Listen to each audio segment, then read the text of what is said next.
23 नवंबर तमाम राजनीतिक पार्टियों की धड़कनें काफ़ी तेज़ हैं, क्योंकि हर जगह जो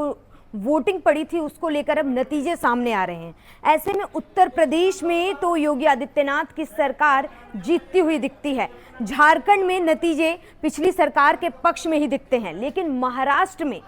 बटोगे तो कटोगे जो नारा है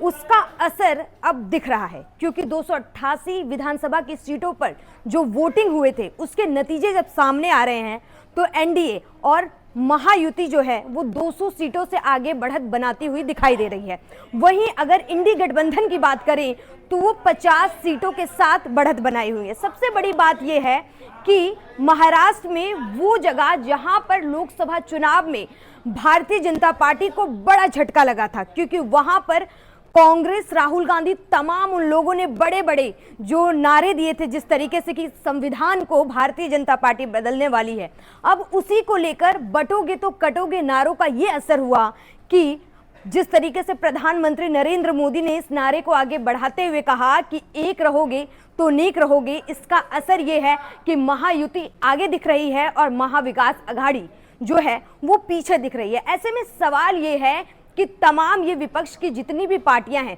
जिस तरीके से कह रही थी कि जनता बताएगी कि असली शिवसेना कौन सी है, और असली जो है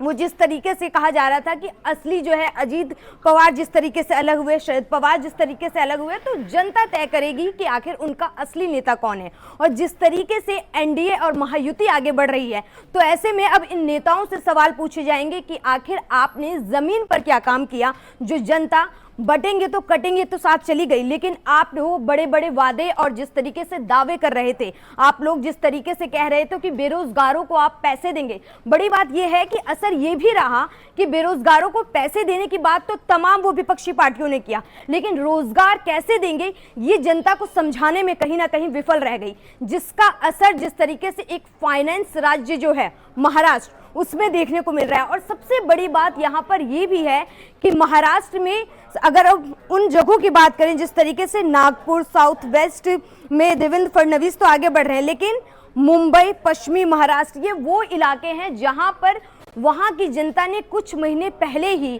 जो इंडी गठबंधन है उस पर भरोसा जताया था। मतलब इन कुछ महीनों के अंदर ही इन्होंने जो भरोसा जीता था उस भरोसे को पूरी तरीके से खो दिया है, जिसका फायदा भारतीय जनता पार्टी को हुआ है। क्योंकि देखिए, जिसकी सरकार होती है, एंटी इनकम्बेंसी जो होती है उसी सरकार की होती है, लेकिन सरकार बनने के बावजूद फिर से सरकार में आने के लिए तैयार दिख रही है जो महायुति है। और महाअघाड़ी जो है वो बड़े बड़े वादे तो करती दिखती है, लेकिन जमीन पर वो वादे जो है वो जनता को विश्वास दिलाने में विफल हो जाते हैं। अगर आप चुनाव प्रचारों को भी अगर ध्यान से याद करेंगे तो आप देखेंगे भारतीय जनता पार्टी और उसके तमाम नेता जिस तरीके से एग्रेसिव होकर प्रचार कर रहे थे, जिस तरीके से उन्होंने कैंडिडेट की लिस्ट जारी की थी, वो लोग जातीय जनगणना तो विपक्ष करती रह गई, लेकिन भारतीय जनता पार्टी ने सबसे ज्यादा ओबीसी कैंडिडेट्स को मैदान में उतार दिया था। क्योंकि अगर आप बिहार की जातीय जनगणना को याद करेंगे तो सबसे ज्यादा अगर जनसंख्या की बात की जाए पूरे देश में भी और हर राज्य में भी,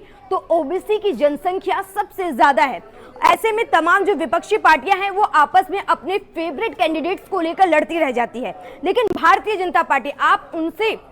उनका समर्थन कर सकते हैं या फिर समर्थन नहीं कर सकते हैं, लेकिन राजनीतिक रूप पर देखा जाए तो भारतीय जनता पार्टी को ये साफ साफ पता है कि उन्हें कब, कहां और किस तरीके के कैंडिडेट को खड़ा करना है। और ओबीसी के सबसे ज्यादा कैंडिडेट खड़ा करके भारतीय जनता पार्टी और महायुति ने साफ दिखा दिया कि हम बटेंगे तो कटेंगे की बात कर रहे हैं, एक रहेंगे नेक रहेंगे की बात कर रहे हैं, लेकिन जातीय समीकरण की बात की जाए तो महायुति ने सबसे बेहतर कर दिखाया है, जिसका नतीजा आप और हम देख रहे हैं। जिस तरीके से नतीजे आ रहे हैं 200 से ज्यादा पर महायुति आगे है, वहीं जो इंडी गठबंधन है अगर उसकी बात की जाए जो वो 50 से आगे बढ़त बनाते हुए दिख रही है, लेकिन सरकार बनती हुई अगर कहा जाए तो महायुति की ही महाराष्ट्र में बनती दिख रही है। और ऐसे में जो शिवसेना है और शिंदे गुट कहें या ठाकरे गुट कहें, तो ऐसे में अब सवाल उठ रहा है कि आखिर जनता किसे अपना असली नेता मानेगी और जनता किसे अपना असली नेता नहीं मानेगी। बाकी इस महाराष्ट्र में जिस तरीके से नतीजे आ रहे हैं इसको लेकर तमाम अपडेट आपको न्यूज़ 1 इंडिया पर ऐसे ही मिलता रहेगा। अगर आपको ये वीडियो अच्छी लगी हो तो इस वीडियो को ज़्यादा से ज़्यादा शेयर कीजिए। नमस्कार।